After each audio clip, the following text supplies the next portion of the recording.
Hi everybody, welcome to Playing Lessons with the Pro. I'm joined today by Kevin Corriveau. We're here at Ridgetown Golf and Curling Club in beautiful Ridgetown. Kevin, we're going to go out today and play a few holes, and you're going to talk a little bit about the game. We're going to talk about pre-shot routine, strategy, and how to hit some of the specific shots here at Ridgetown Golf and Country Club. But first, I want you to tell me a little bit about yourself, a little bit about your history, and how you ended up as a CPGA pro and where you're at right now. Sure, Laurie. Right now I'm the professor of professional golf management at the Thames campus for St. Clair College. 3-year business diploma program concentrating specifically in professional golf management. I'm a Canadian Class A PGA professional. I have been so for approximately 10 to 12 years now. I've been involved in the golf industry since I was 16, and I'm ready to go, show you how to play. Well, I'm ready too, and I hope everyone else is, and we'll see you guys on the course.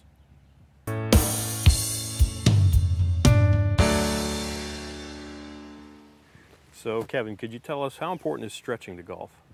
Well, I think it's really imperative prior to play. I mean, you want to make sure that your muscles are loose, limber, you're warmed up.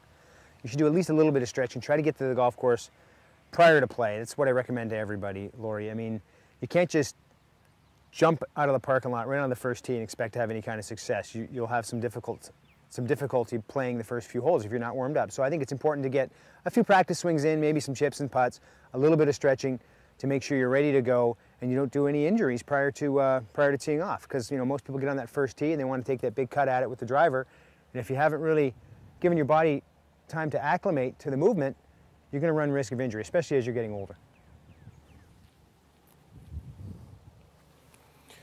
So here we're on a par 5 now. Can you talk about, what's your strategy off the tee here on a hole like this? First thing I like to do is take a look at the length of the par 5 and consider whether it's reachable in 2, how I'm going to attack it. Am I going to attack it or am I going to play conservatively? Right now, as I stare down here, a little over 500 yards, possibly potentially reachable in 2 for me anyway. But for most people, I would look out there and look at what's going on in the fairway. We've got a fairway bunker left, a couple fairway bunkers right. The one on the left looks definitely reachable. So we're probably going to favor the left-hand side of this fairway because this one on the left looks like we can get past it. The ones on the right look like it might be trouble with some nice high lips. So I'll just stand on the tee, take a look down the fairway, try to determine where I want it to go. Not necessarily where I don't want it to go, but where I want it to go. I want to try to think positively and then attack the hole from there. Left side of the fairway looks like a good spot here, and that's what I'll start to look at.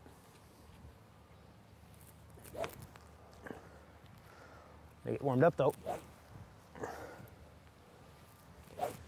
I know we mentioned earlier we want to talk a little bit about pre-shot routine. That's effectively the routine you go into as soon as you get the club out of the bag, and you're trying to determine what kind of shot you want to hit, what kind of club you want to play. You want to try to establish the tempo, the timing for your golf swing, the alignment, the shot shape you're trying to hit. For most people, I would recommend really the shot shape is whatever you're comfortable with, what you ever hit more often. Don't try to play a shot you're not comfortable with or not that successful with. You try to do that when you're at the driving range. When you're on the golf course, try to hit the shot that you hit more often than not. Now what I'm going to try to do here on this par 5 is, like we've already determined, the left side of the fairway looks like it's the safest spot to go because of the 2 gaping fairway bunkers on the right-hand side. My pre-shot routine begins right now. I've determined that I'm going to hit the driver and it's going to go down the left-hand side. Little deep breath to relax. Behind the ball, looking towards my target area. And I try to determine a little intermediary target in front of my golf ball that I can use as alignment. Much easier to align something that's just 2 feet out in front of us, align our body and our club face to that spot, knowing that if we can align to that spot, we're going to be successful with aligning to the spot down the fairway. So one more time. We'll pick our spot, our intermediary spot, 2 feet out in front of the golf ball, which is down the left-hand side of the fairway.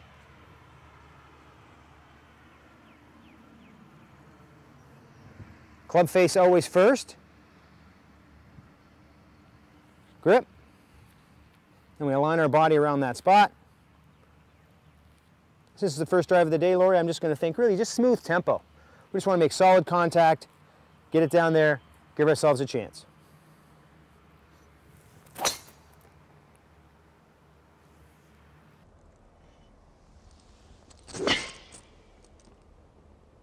Nice balanced finish, smooth tempo. We're off to a successful start for the round, right down the middle. Okay. So this is where your drive ended up. Yeah, here we are. Not a bad shot there, Lord. Down the left side of the fairway like we were shooting for. We've certainly gotten past the left-hand bunker like we were hoping to, and we've avoided the ones on the right. So now, I guess the next thing to worry about here is our yardage into the green. You can see this is just over a little hill here. We've got, we'll check out our yardage, 253 to the middle of the green. Now I have to be familiar with this hole. We can't really see it from here, but there are some bunkers up there we're going to want to try to think about. If you're not familiar with the golf course, I guess getting a little map of the holes you're playing first wouldn't be a bad idea. Just so you have an idea of what's going on up around that green. There are a couple of spaces up here that you don't necessarily want to be. So I've got to decide, is this a go-to yardage? Do I want to try to make an eagle here, make a positive birdie and run the risk of maybe encountering one of those greenside bunkers? Or do I want to lay up short of that trouble? Well, I think today, since this is our first hole, we're going to lay up short, and it's really important when we're talking about laying up on any hole. We try to determine our yardage to the green, and then we'll subtract some yardage to make sure we hit a club that gets us into a position that is short of the trouble we're worried about. If we're not that successful or that good at the bunker shot, we're 253. We're going to lay up to a yardage I think is comfortable for my lob wedge, which is between 60 and 80 yards. So we just do the simple math. I want to hit this thing somewhere around 175 to 180 yards. So what am I going to hit that with? We're going to try to hit maybe a 6-iron today. I think it's pretty lush out here. The ball's not rolling too far. Maybe we'll hit a 5. That way I know I'm going to get it down there to about 60, 80 yards from the green. It's going to be short of the bunkers. We'll have to worry about those. And then we'll work on the short game from there. Again, same thing. We're going to go through our pre-shot routine, Laura. We're going to just pick our spot between ourselves and the hole. Even though we're hitting a layup shot here, we want to go through the pre-shot routine for everything. We've picked our spot. Our shot pattern, normal shot pattern for me is a little draw. We're going to be a little right of the green, drop back in.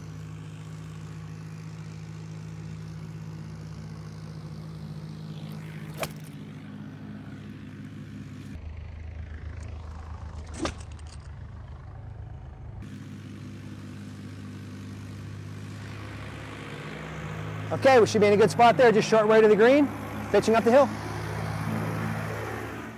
Can you talk about these? You've laid up on this par 5. Yeah, absolutely. I've laid up to the yardage I was hoping, somewhere between 80 and 60 yards. Just did the measurement from the 100-yard marker, 25 yards from the 100, 75 yards to the middle of the green. Elevated green. Now, this is a situation where you probably want to make sure, since we're at Ridgetown, they're smaller greens, classic design, push-up greens, back to front sloping. So we really want to try to do our best to keep the ball below the hole on these greens, to give ourselves the most success when we're putting or chipping. Now we're at 75 yards, which should be just a simple little lob wedge, a 60-degree wedge for me, Lori. 60-degree wedge for me, maximum yardage is 80. I'll take a little bit off it by simply gripping down on it a little bit. A nice aggressive swing. Green should be receptive. From here, this is we've laid up short of our bunkers, which is what we wanted to do. This is an aggressive situation. We want to try to attack the pin. Again, pre-shot routine, we've got behind the golf ball, we've picked our spot. We'll take a little practice swing just to get an idea for the tempo and the length of the swing we want to use for this 60-degree wedge.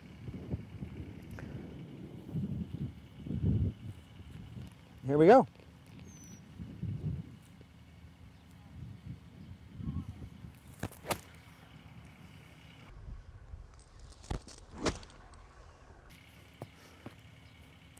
Can you talk about what people seem to have a lot of trouble with these shots because it's in between wedges, it's in between clubs. It's the in-between shot. It's the most difficult shot probably in golf other than the long fairway bunker or long bunker shot. And the reason is we all have clubs in our bag we know go certain distances. For instance, our 7-iron is going to go all the time on a full swing 165 or 150 or 145 yards. So we're confident when we're swinging that club if we're at that distance.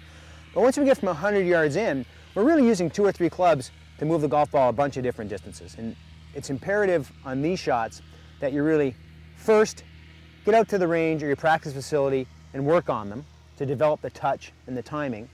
And second, I like to think of them as we're going to control the distance. One of the things I want to let people know is you don't control the distance with by slowing down the club through impact. We want to make sure that we're always accelerating no matter what shot we're trying to use, we're trying to hit.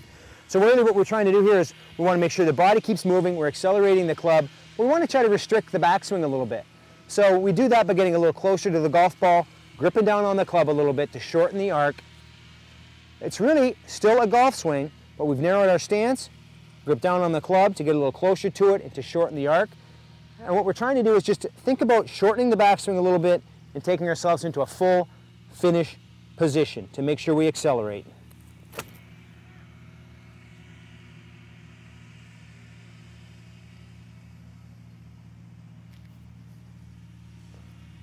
Almost went in. Almost knocked it in there, Lori. Yeah. So those are the toughest. These are really difficult for people to get a hang of. But I think what you need to remember is, like any good golf shot, you've got to be accelerating through impact. You've got to practice these to determine the distances you're going to hit your wedges. And it's also good sometimes to think about, limit the distances you use these wedges from. If you're going to carry 3 wedges in your bag, try to develop 2 solid yardages with each wedge. So that's 6 yardages, right? 6 yardages that you can use 3 clubs for.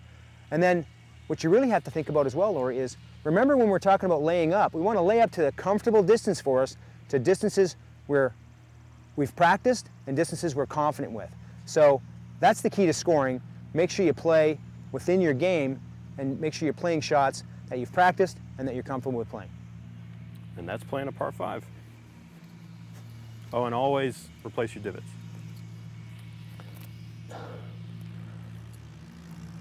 One of the most important parts, Lori, try to leave the golf course the same way you found it. So the playing public and members behind you can enjoy the same experience that you just enjoyed. All right, Kevin, you've hit a couple of shots in here to the par 5. Yeah. Just to show the viewers two different results. First, you missed the green, but on your second shot, well, you nearly hold it, but yeah. Let's talk about the greenside pitch. Sure, we'll talk about this shot a little bit. We mentioned earlier that we're at Ridgetown. We've got these small push-up greens, back to front slopes, and when we miss them on the right or left, we're going to be faced with these difficult shots. So one of the things we want to think about is if we're going to miss them, we want to miss them short so we have an easier shot. We've missed this one pin high to the right, so you see we've got a little elevation in front of us. In order for us to get this one near the hole, we're gonna have to pick our most lofted club in the bag, the lob wedge. Now, I want to stress the first thing, or the first priority for this kind of shot, Lori, should always be to get it on the green first. All right, we want to see a little bit of success. If we're on the green, we've got a chance to make the putt. Now, from there, we've made our club selection, the 60-degree wedge. We know we need a little bit more loft, a little bit more height. We want it to come down a little softer. We're going to look around the putting surface and see what kind of putt we want to have on our next shot. Best scenario here is obviously with these sloping greens is to try to get below the hole so we've got a straight putt up the hill. Our first priority again is to get it on the green. We're going to get a little loft on it, pitch it just above the fringe. We're going to read a little bit of the break, right to left. Hopefully it'll run a little bit past the hole down here. We'll have a bit easier putt coming back up. But again, first priority, get it on the green. And again, I'll stress, you do that by making sure the club is accelerating through impact. This is not a difficult shot. Ball goes back in the stance. We open the stance a little bit. We turn the club face open to our target, so we add a little bit more loft to it to ensure the fact we get it up in the air. Hands go forward, and we keep the club moving. Little action, not bad. All right, you've left the ball below the hole here, which was your advice on these types of push-up greens. So let's talk about putting uphill. Well, we've put the ball in a position where we've eliminated some of the breaks, so we've given ourselves a bit better chance to make the putt. At least we certainly hope so. Now, we know it's uphill. By the way, you'll notice that, Lori, that I do use the broom handle or the longer putter. But effectively, really, putting is the same, whether it's long or short. With every shot, we just want to make sure the club head is accelerating through impact. We'll make our read. This looks like it's going to break a little bit left to right, up the hill. And again, this is the kind of putt now that since we left ourselves an uphill putt, we can be a little more aggressive. Make sure that we really accelerate and give ourselves a good chance to make this par save or this birdie. So we're going to aim it at the left lip. Again, pre-shot routines are important. You know, we want to try to mimic the stroke and the touch that we want for the actual putt. I use the alignment aid on the Titleist New Pro V1X to aim the golf ball where I want it to go.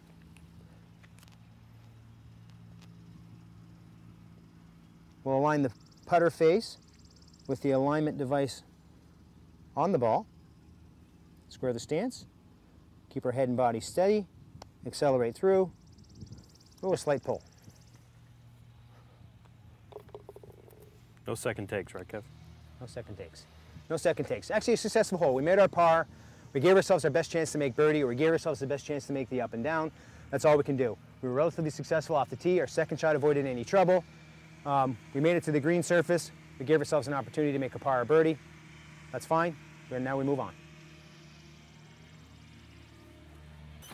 This is the classic drivable par 4. Yeah, this is the classic drivable par 4, Laurie, where we really have to make a decision here. Are we going to be aggressive and go for this green, knowing that there's 2 big bunkers up there, tree trouble on the right, a big tree in front of us, or are we going to play a little bit more conservatively?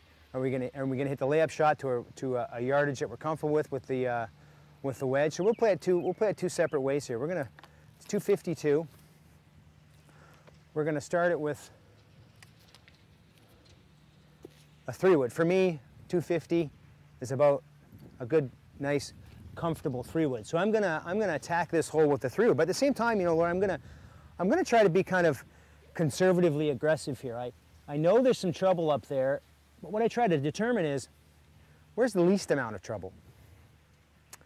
So I'll favor that side of the fairway, that side of the green. This green's got 2 big bunkers in front. I'm not afraid of a bunker shot. So if I hit one of those bunkers in front of the green, that's okay with me. That shot doesn't scare me. I'm not going to lose too many shots if I get a bad break or don't quite hit the shot I'm hoping to hit.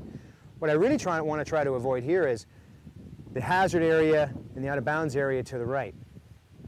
That's the killer. That means we're going to have to come back to the tee or maybe have a lost golf ball. So I'm going to aim this one down the left-hand side to try to avoid the trouble on the right. And again, same thing. If I happen to pull it a little bit, that's okay. There's a little bit more space on the left-hand side. The green's a little bit more receptive from the right-hand side. So we're going to play the first ball aggressively.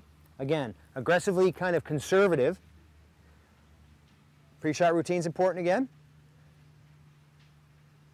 Pick our spot. It's important when you're playing a hole aggressively, Loris, to really, you know, stay aggressive. Swing aggressive, think aggressive. Attack it. That way you'll be more confident. Dr. Bob Rotella, a famous sports psychologist for the PGA Tour players, has suggested that it's better to be confident in your golf swings and your shot selection than correct. You'll be much more successful that way. Here we go. The aggressive play.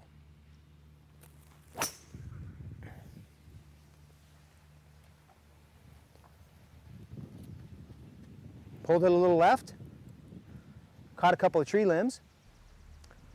Hopefully, we can find it now and play from there. Now the conservative play, of course the second guess play, now that we've gotten a little aggressive and maybe gotten ourselves in trouble, we sometimes have a tendency to tell ourselves, why didn't I lay up off the tee in the first place? That's okay, I have no problem with you making an aggressive play and trying to attack a golf hole. You can still extricate yourself from any difficulty or any problem if that's where you happen to find yourself. But now we're back to, I'm going to lay up, I'm going to play this as a true par 4, I'm going to lay up to a yardage where I'm comfortable with a wedge. So again, 252, I'm thinking I want to hit about 180 yards off the tee, 190 yards off the tee. So I have a little wedge in to an elevated green. I'm going to avoid the trouble on the right. I'm going to stay short of the bunkers in front of the green. And then from there, once we get in the fairway, we can attack. But here, this is the aggressive play. This is just a mid-iron for you, is it? Just a mid-iron. Just a little soft 5-iron like we hit back there on the par 5. Down the right-hand side of the fairway with a little draw.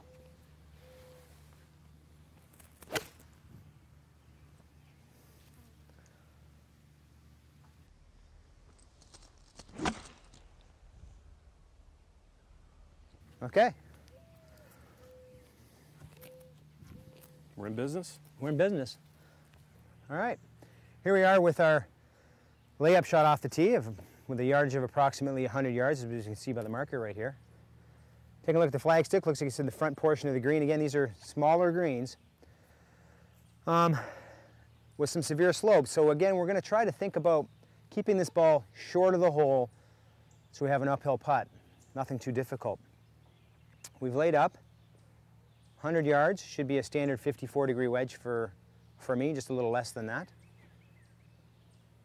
And you can see the tree on the right-hand side is kind of blocking out a portion of the green. So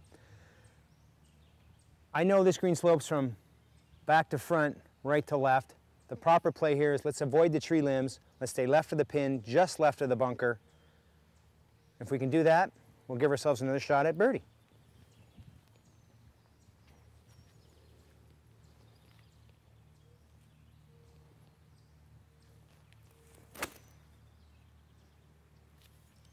Left of the bunker, left of the tree, middle of the green. Oh, about a 20-foot shot for birdie, putting back up the hill. Well played hole so far. Lori, did you see a golf ball over here somewhere? I pulled it slightly left off the tee. I have no idea where it is, Kevin. Oh, here we go. We've got it.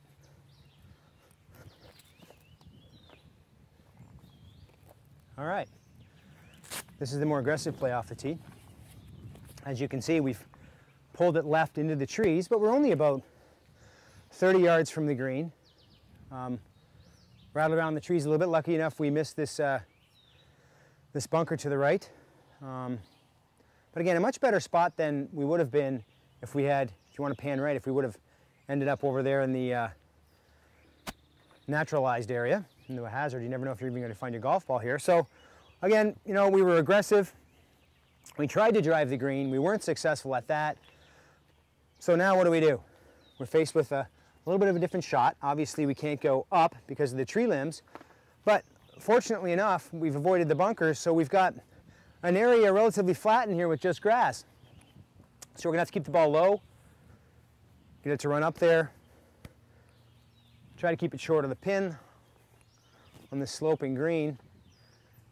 We've got to make our determination what club we want to hit. So this is the classic pitch and run. You know, the way really the game was born.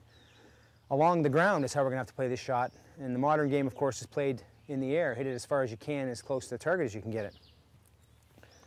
Well, looks to me like this probably should be something like a little pitch and run 7-iron or pitch and run 8-iron, but there's definitely a technique involved here, so we're going to use the 8-iron.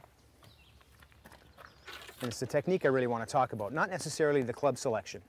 The first thing I want to stress to most people when they get in situations like this and they're trying to play a recovery shot, be safe with that shot. We don't want to compound our errors. So we certainly don't want to hit something too lofted that would, again, would, you know, give us some kind of tree trouble and create a situation where we're right back in the same spot and we've just wasted a shot. And the next thing I like to stress to people is a lot of people don't take enough loft on this shot. They take out their 4-iron or their 5-iron or their 3-iron and they try to scuttle it along the ground. But you've got to remember, we want to get the ball above the grass. And if we take out that 3 and 4-iron, it may not be enough loft to do that. And again, we'll compound our error. What we do is we take a little bit more loft and we negate that loft by simply moving the ball a little bit farther back in our stance. So I've chosen the 8-iron, and it's a simple pitch shot.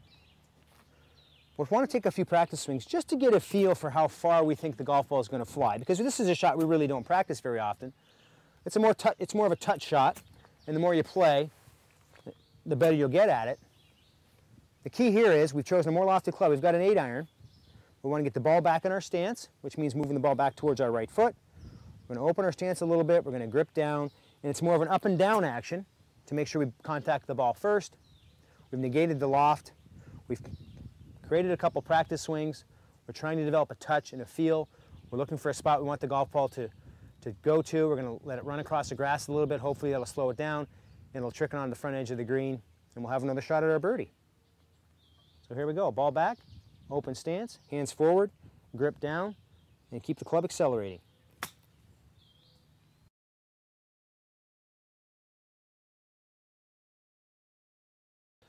Just short of the right fringe. Looks like it might be a little difficult putt from right to left, but we've got it out of our trouble situation. We avoided the tree. We've given ourselves a chance. We'll get up there, look at our putt. We may have to be conservative with it, but if we can get out of here with a par from this position, we've been very successful. We've saved ourselves a shot or two. And again, we move on to the next hole. Well, Laura, what we've got here is we've got a birdie putt I wouldn't necessarily consider very makeable. We certainly want to give it a chance to go in. But we've got a difficult right to left downhill putt. So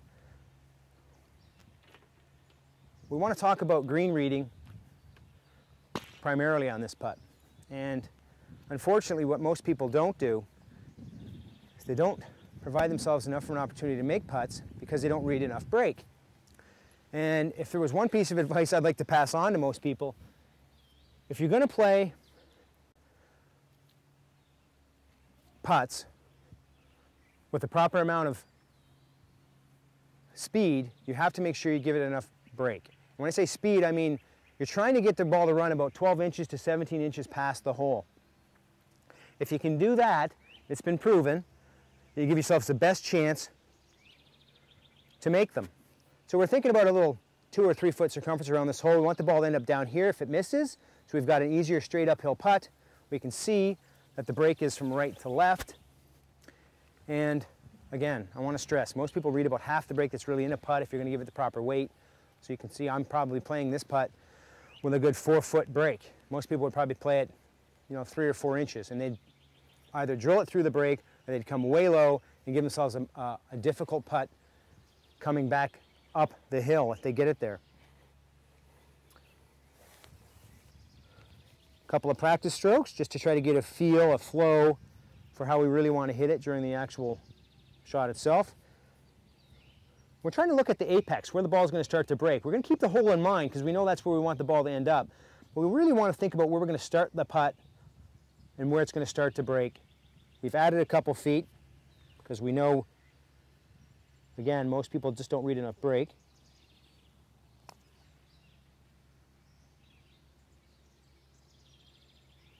All right, good putt. We lifted a little bit above the hole, about 8 inches, but we've certainly given it an opportunity or a chance to go in by ensuring the fact that we've read enough break in that putt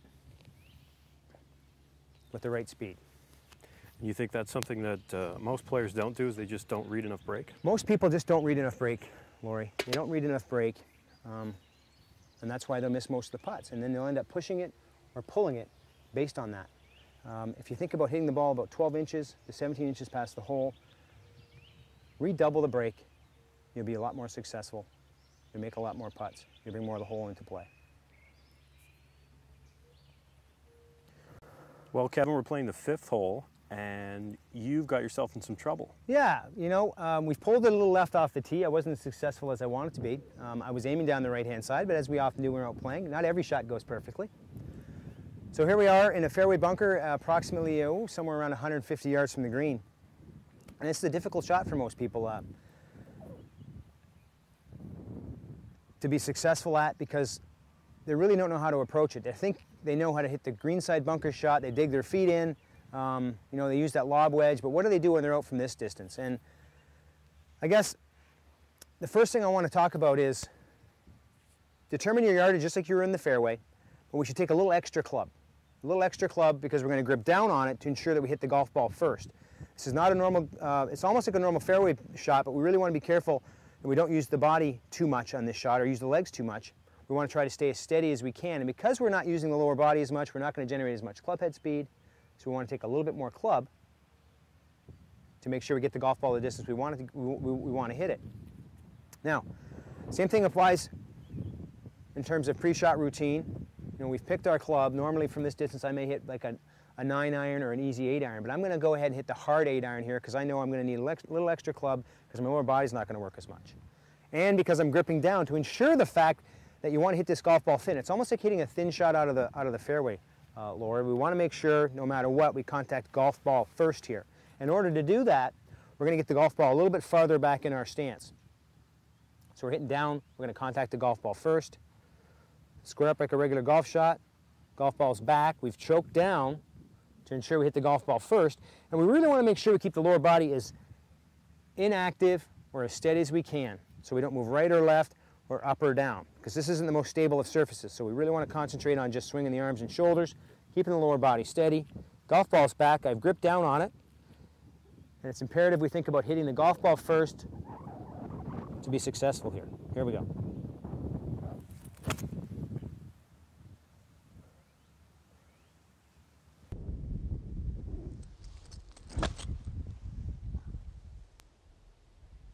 Oh, looks like a fairly decent shot. Golf ball first. You'll notice a little less lower body action. I didn't go into the complete full finish.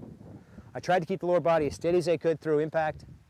I moved the golf ball back to ensure that I contacted the golf ball first. We didn't have too much of a lip to worry about, so we were able to use our more lofted club here in the iron that really was called for. So remember, golf ball back, steady the lower body, make sure the legs don't work too much, grip down to ensure that you contact the golf ball first, and you should have no problem extricating yourself from this situation. You may not get all the way to the green as much as you want to or as often as you want to, but you certainly will be able to get the ball at least out of this situation and into a situation where you're going to give yourself an opportunity to save par or save bogey. Of course, we can't forget the etiquette. Since this bunker is so nicely raked, we want to make sure the next person, and there will be a few today, I'm sure, on this golf course to hit it into this bunker because it is in play, has the same opportunity to catch a reasonably good lie that will give themselves a chance to hit a good shot here. Okay. All right, Laura, let's talk a little bit about proper grips. There's a number of different ways to hold the club. We can do the interlock, we can do the 10-finger, we can do the overlap, or what's traditionally called the Varden grip, which most PGA Tour players use. I use the interlock grip, which is the one that the best golfer in the world uses, Jack Nicklaus, of course, and the second best golfer in the world, soon to be the best, Tiger Woods. He also uses the interlock. But no matter which technique you use, there are certain hand positions you have to pay attention to.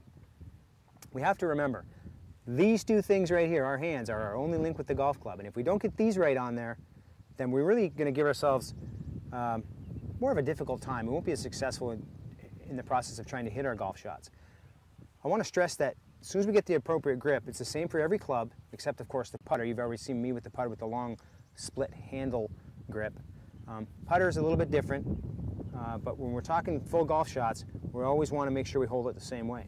And the first thing I want to talk about, if you can get a picture from behind, is the V's that are formed with the thumbs and the forefingers.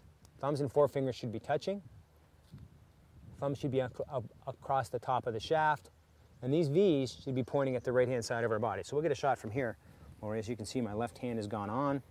The thumb and forefinger come together. This line, this crease created here is pointing to the right side of my face or the right side of my body. And then my right hand goes on. You can't even tell whether I'm interlocking or not. It could be interlocking, I could be overlapping, or it could be 10-finger. But it's important that our hands are as close together as we can get them, so they act as one unit. I want to stress that. The hands are one unit here. And once we get the right hand on, same situation, thumb and right forefinger are together. They cover the thumb of the left hand. And as you can see, this line will come up and face towards the right-hand side of my face or body. Covering the thumb, thumbs run relatively down the shaft, except for the right one, just slightly on the left-hand side. Hands close together. Club through the palm on the left-hand side, and club through the finger with the right hand. There are grip trainers out there available that you can buy from your local golf professional, Canadian PGA golf professional, that will make sure you get your hands on there the right way all the time. I would stress that really if you have the opportunity to have a Canadian PGA professional check your grip out to make sure you're holding it the right way in order for you to be successful when you're out on the golf course. And if you're not, take a lesson, let them show you how to do it. Buy yourself a grip trainer or a molded grip. They're available on the market. Practice with that before you get out to play your next round of golf. All right, we've just hit our fairway bunker shot. Not bad. We've come up just left for the pin, about 20 feet from the hole in the second cut. We're not on the short fringe, not on the green yet, but we're certainly close enough now where we can use our standard little pitch and run. This isn't a situation where we want to hit the lob shot like we've had to do already in one of our par fives, because we really don't have much elevation here. This is more like a putt in reality, to be honest with you, Laura. It's a putt, but we're going to do it with a little bit of a lofted club. And the reason we're going to do that is because we want to make sure we get the golf ball above the longer grass. We don't have to necessarily worry about it getting caught up, taking a bad bounce. So from this situation, we're going to use a little bit more lofted club, maybe a 9-iron or a pitching wedge. We want to get the ball just above the fringe, let it land on the green softly, and roll towards the hole. And because we're treating it like a putt, don't forget, we want to also think about the green read. This is left to right. We want to make sure we play that. So I'm going to use a little 9-iron here, I think, Lori, because, again, personal preference here, I think, for a lot of people. I would suggest this is not a lob wedge shot or a sand wedge shot. it's a 7, 8, 9 pitching wedge shot. And again, all we really want to do is get the ball in the air long enough to clear the fringe to avoid any crazy bounces or bad rolls. And the technique really is like putting with the short putter, of course. We move the ball back on our stance just a little bit. I'll demonstrate from here if you want. Move the ball back on our stance just a little bit, get it off our right toe. We get a little closer to the golf ball. We grip down on it because we're getting closer to the golf ball. And the reason we move it back is we want to make sure we contact as much of the ball first here as we can. We want to avoid hitting the ground or hitting the grass. And then from there, it's a simple accelerating putting stroke. And I guess, you know, one of the things I see a lot of people make the mistake of here is they take this club when they're hitting the shot, they take it too far back and they decelerate through. And they try to control the distance by slowing their arms down through impact. That's when you're going to have the most difficulty. You'll hit it fat, you'll hit it thin, you'll hit behind it, you'll miss it, you'll whiff it. You won't get it very close. You won't be able to control your distance. So what I want to talk about, again, accelerating through on every one of our shots. We've got the golf ball back, we've moved closer, we've gripped down, we've chosen a 9-iron just to get it over the fringe, and it's more like a putting stroke. It's arms and shoulders, not wrists and hands, and you'll notice the club goes a little farther through than it does back, and that is really what will promote the accelerating action that we're looking for. If you get out and practice those few things when you're on the golf course or prior to play, you'll be a little bit more successful. So let's see how we do.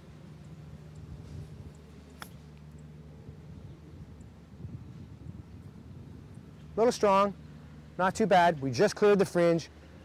Didn't take into account maybe that it was just a little bit downhill, but we played a good break. Now we've got an uphill putt to save our par. Not a bad shot.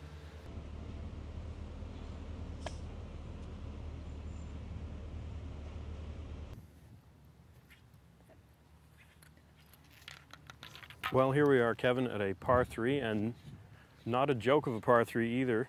No, it certainly isn't, Laurie. It's a solid par 3 measuring just over 200 yards here at the 8th hole at Ridgetown with a very small target, greenside bunker left, a little over 200 yards, slightly downhill. You may not think that, you know, you have to be really serious about your club selection on this shot, but you really do, because there's a number of things we're going to have to factor in here. Again, we're talking about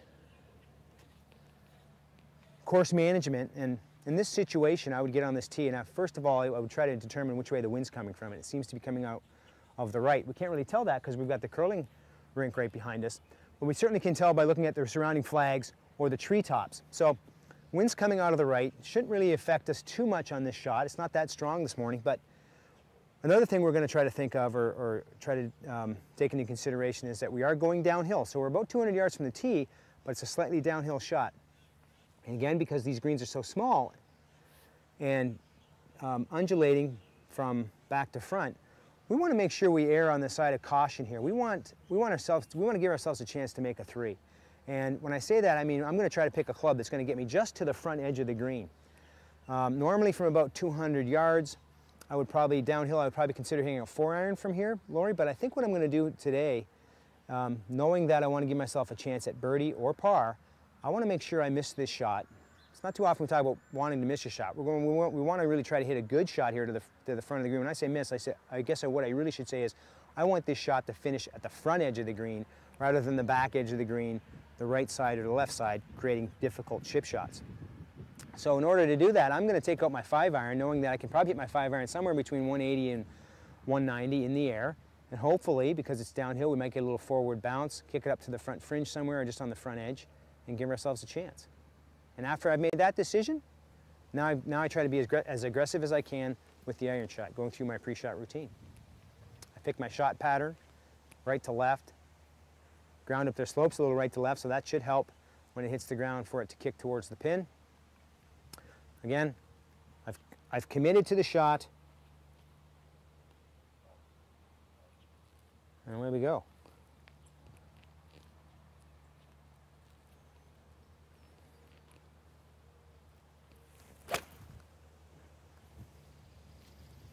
It's pretty good, right down the right-hand side. Should just kick back left towards the front of the green.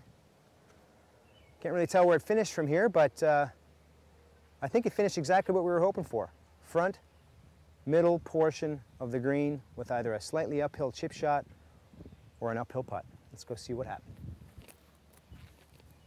Since there's no gallery down there to cheer for us, Laurie. Or a gallery to kick it back and play. All right, Kevin, let's talk about this. Yeah, well, Laurie, this is the par 3/8. We've come up a little short. I think I misjudged the wind a little bit as we get down here.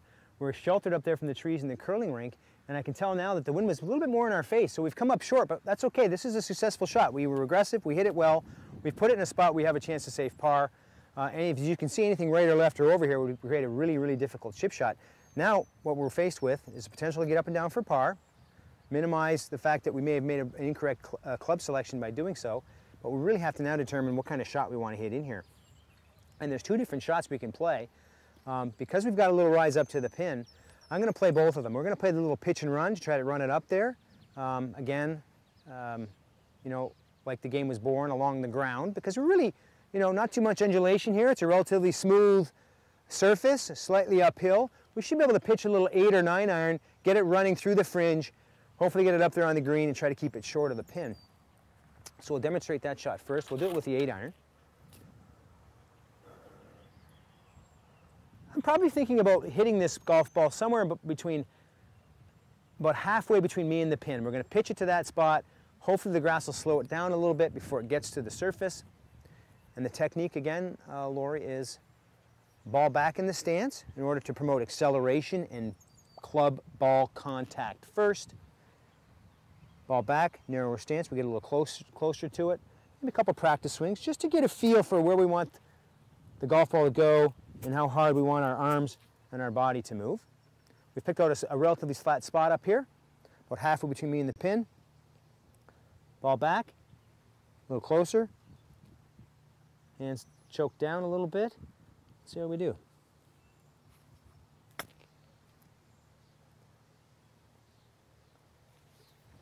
Okay, we're on the green, 18-footer for par. Not a bad shot. Didn't quite hit it hard enough, but we certainly, again, I want to stress, we've minimized any problems. We're playing the hole smart. We're giving ourselves a chance to make a decent number, and from there, we move on to the next hole and see what happens. Now let's get into the other potential possible shot we could have hit here. Because we've got a slightly elevated area, not a lot of green to work with, we're going to pick out the lob wedge. I wouldn't necessarily promote this too much unless we get a little bit of practice with it, but that's what this club is kind of designed to do. It's designed for bunker play and more lofted shots around the green, because that's what we're faced with here. We want to carry it 3/4 of the way to the green instead of halfway to the hole. We want to get it to the putting surface to minimize any problems we might have if the ball takes a bad bounce or gets caught up in the longer grass. And I think one of the things I see a lot of times with the lob wedge in these short lob shots, as they call them, is people just don't keep the club moving through impact. The death to any golf shot, and I've already stressed it, Laurie, is deceleration through impact. If we try to control the speed and the distance this golf ball goes by just swinging our hands and arms, we'll never get consistent with it. So what we want to try to think about is keeping the club moving through impact, keep it accelerating, let the effective loft of the club do its job. Practice always helps as well before, you know, if you're going to go out to the driving range, make sure you practice your shot a little bit from around one of the practice putting greens. But it's a shorter arm swing. We're going to lay the club face open to utilize the effective loft. We open our stance so we kind of cut under the golf ball from outside in, put a little spin on it that way. We keep our hands ahead, and one real quick practice swing, we keep the arms, hands, shoulders, and body moving to make sure that we accelerate and we see some success. And now we're trying to get a feel for getting the golf ball from here to the front edge of that green and letting it run the rest of the way. Hands forward, club face open, stance open, and keep everything moving and accelerating.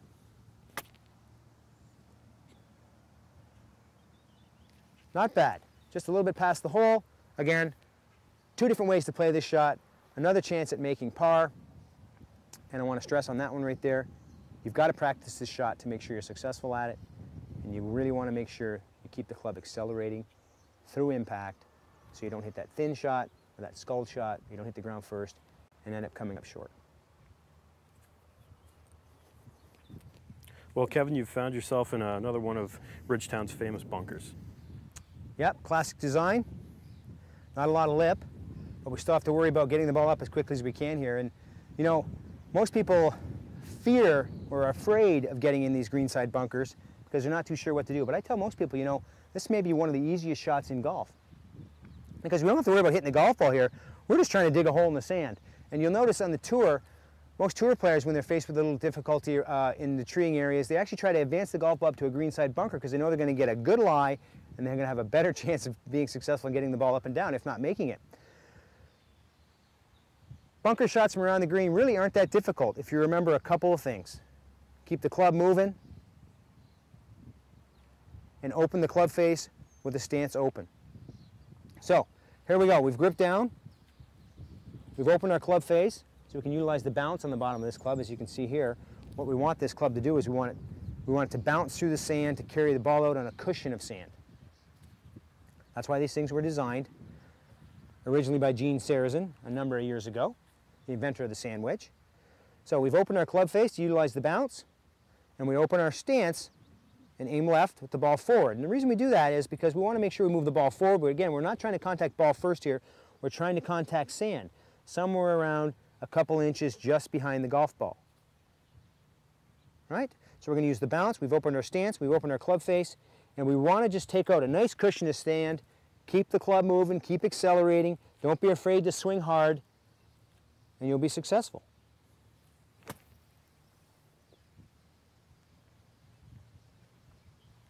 Not bad, Lori, not bad at all. Club accelerating, club face open, body open. Make sure you take some sand. Don't be afraid to swing it hard. I think that's one of the things most people try to do. They try to help the golf ball out of the bunker. They slow their arms and club head down through impact. They hit too far behind it and leave the golf ball in there and they become frustrated. Keep the club moving, keep it accelerating. A few practice shots and you see what you can do. You'll get much better at it. Nice shot, Kevin. Thanks, Lori. Well, Kevin, it looks like you're going to use a fairway club. Yeah, I'm going to use what's termed nowadays, or for this little chip and run, I'm going to use the hybrid. You can see I'm not that far off the green, and I'm going to treat it like a putt. The ball's kind of nestled down in the rough, and again, I don't want much loft here. You know, this is going to be a relatively quick running chip. It's downhill left to right, and all I really want to do here is get the ball just above the surface of the grass, treat it like a putt. In order to do that, I use one of these new hybrid clubs. They're very versatile. I guess that's why they call them hybrids, because you can do a lot of different things with them. They're fairway woods, they're long irons, and they're even chippers. So we're going to set up like a putt, except we're using a hybrid. Now obviously we can't get as close to it as we could with a putter, but we're going to do the same effective thing. We're going to grip down on it. We're going to narrow our stance, get the hands ahead, and simply put the natural putting stroke on it. Because of the loft of the club now, it'll elevate the golf ball just above the blades of grass, which will reduce the friction, allow it to get to the edge of the green, and run to the hole. Let's give it a try.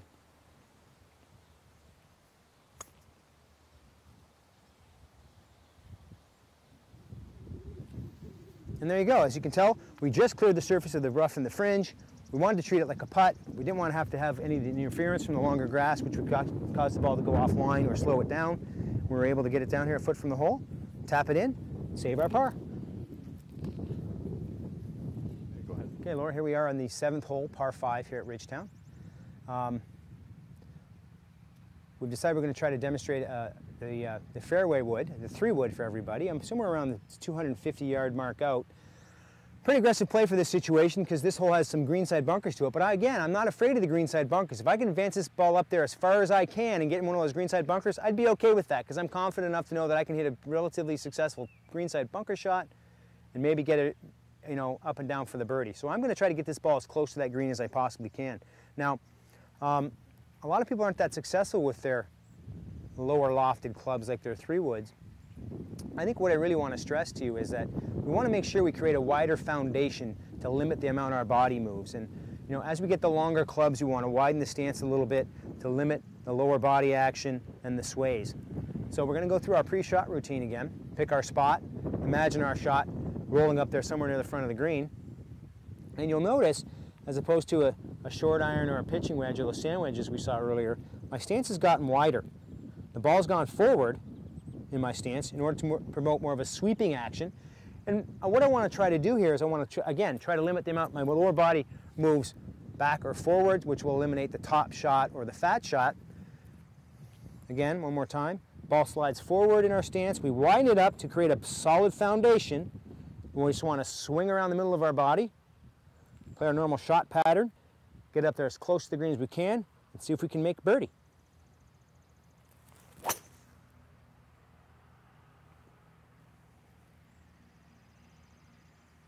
That was really solid contact. Yeah, and it's in that greenside bunker like we talked about. I tugged it just a little bit left, but you know, if we've got the right greenside bunker technique, we're going to give ourselves a good shot at making the birdie here.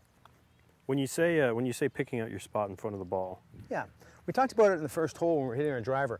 I'm picking out an intermediary target, something in front, really close to the golf ball, about 1 or 2 feet out in front, that I aim my club face and my body at, because it's a lot easier to aim our club face and our body at something that's only a foot away. But if we keep that spot on the same line between us and the target where we want the golf ball to finish, we know that if we can aim at this blade of grass, for instance, it's a slightly different color, you may not be able to see it there, Laura, but if we can aim at that, then I know that I'll be aiming at my target as well. So one more time, we'll pick out our spot. Blade of grass, something just off-colored that I can keep my eye on when I set my club face down. I set my club face down square or aiming at that spot. If it's aiming at that spot, I know it's aiming at the big spot, which is the putting green we're trying to get to. Once I get my club face square, I now move my body in and align myself parallel to my club face. Again, we've got the fairway wood here, so we've widened our stance to make sure we've got a solid, stable foundation to turn on, to make a good weight shift on. And again, if I'm aiming at that spot that's a foot in front of me, I can be confident now that I'm also aiming at the green surface, which is where I want this golf ball to go.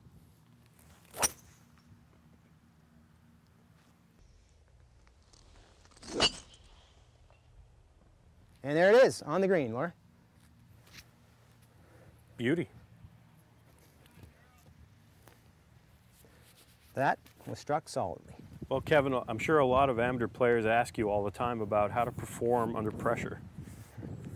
Well, it's a great question, and one of the things I try to stress is, you've got to have a positive attitude, and you really want to try to remember some of the positive outcomes you've had, whether it's just playing out there with your buddies for a beverage at the end of the day, or whether you're out there playing for your club championship.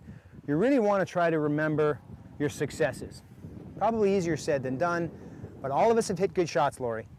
And we hit, I know we hit a lot, probably more shots offline than we do on, or we miss a lot more putts than we make. But, what I try to stress is if we can rely on our fundamentals, we've ingrained them, we've practiced them, and then we try to be as confident as we can with those fundamentals.